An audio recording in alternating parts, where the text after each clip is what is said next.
Za štipendijo sem se odločil, ker sem vedel, da po koncu šolanja me čaka zagotovljena služba. Takrat mi je ta denar pomenil veliko, plačal sem si vozniški izpit. Glede na to, da nisem imel nobenega prihodka, je bilo pač lepo vsak mesec na račun dobiti denar, ki sem ga lahko zapravil za svoje potrebe. Za ta poklic sem se odločil predvsem zaradi timskega dela, ker sem se že v mladih letih ukvarjal s športom.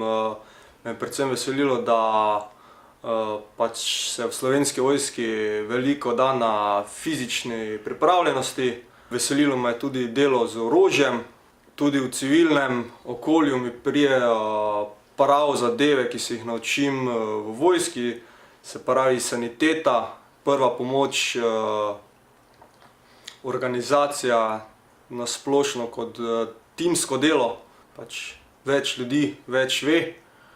Da sem bil štipendist Slovenske vojske, mi ni žal in priporočam jo vsem, ki se spogledujete s poklicem v vojski.